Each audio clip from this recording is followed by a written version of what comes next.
A car is supposed to be a lifeline, a way to take you home, to carry you towards safety, to put distance between yourself and the chaos of the world.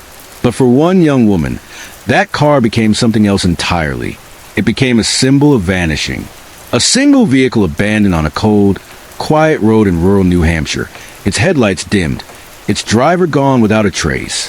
Her name was Maura Murray. She was 21 years old, bright, ambitious, a college student with her whole life ahead of her. And on the night of February 9th, 2004, she stepped into her car and disappeared into a mystery that has haunted America for nearly 2 decades. What happened to Maura Murray? Why did she leave campus without warning? Who or what was she running from? And how could a young woman vanish on a road lined with houses, with neighbors watching from their windows and never be seen again? Tonight, we trace the strange, twisting path of Maura's disappearance, unraveling every lead, every clue, and every question that still lingers. To understand the weight of this mystery, we have to first know who Maura was. Born in 1982, Maura grew up in Hanson, Massachusetts, the daughter of Fred and Lori Murray. She was the fourth of 5 children in a tight-knit family. Friends describe her as shy but warm, smart, athletic, and driven. In high school, she excelled in track and cross country, and her determination carried her into the University of Massachusetts Amherst, where she pursued a degree in nursing. Maura was a classic overachiever. She juggled long study hours with shifts at a local art gallery, maintained her athleticism, and still made time for her friends and boyfriend, Billy. But beneath that image of success, cracks were forming. Stress weighed on her. Personal struggles bubbled under the surface, and a few strange incidents in the months leading up to her disappearance hinted at turbulence in her world. One such incident occurred in late 2003, when Maura was caught using a stolen credit card to order food. It was a small crime, one she had never done before, but it led some to wonder if Maura was making impulsive decisions she wouldn't normally make. Then, in early February 2004, another unsettling event happened. While on duty at her campus job, Maura broke down crying. A supervisor later described her as inconsolable, repeating the words, my sister. Yet her sister Kathleen would later say the breakdown had nothing to do with her. The truth of what upset Maura that night has never been clarified. To those around her, it seemed as though something heavy was weighing on Maura, something she couldn't share. The days leading up to February 9th carry a strange mixture of normalcy and mystery. On February 7th, Maura's father Fred visited her on campus. They spent the weekend together shopping for a new car and enjoying dinner with friends. That night, Maura borrowed her father's car to go to a party. On the way back, she crashed into a guardrail, causing several $1,000s in damage. Police filed a report, but Maura didn't receive any charges.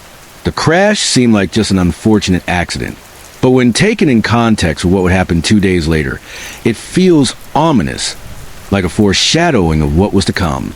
The next day, February 8th, Fred returned home to Massachusetts, telling Maura he would help her file an insurance claim for the car. She returned to her dorm and resumed classes. To friends and professors, she appeared quiet, maybe tired, but otherwise fine. But on Monday, February 9th, something shifted. That morning, Maura emailed her professors, claiming she had a family emergency and would be gone for a week. No such emergency existed. She packed clothes, toiletries, textbooks, and even birth control pills. She withdrew $280 from an ATM.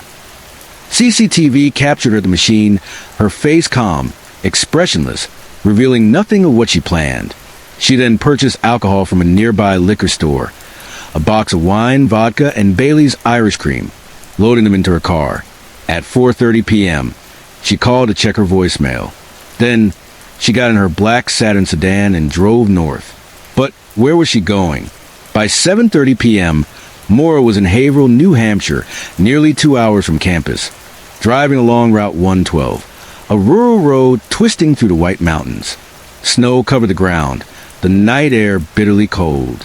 At approximately 7:27 p.m., a local resident heard a loud thump outside her home. Looking out, she saw a black car against a snowbank, its front end damaged. She called the police.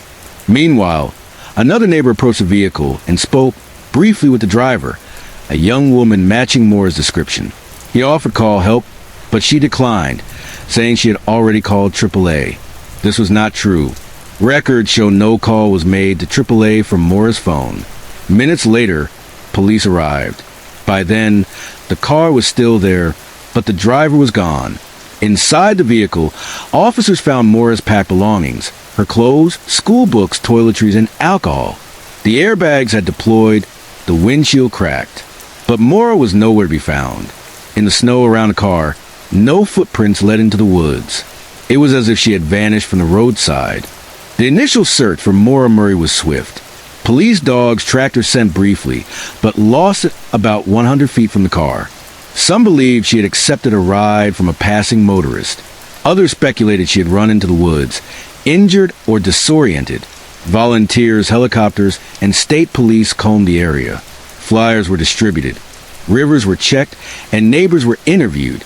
Despite the intensity of the search, no trace of Maura was found.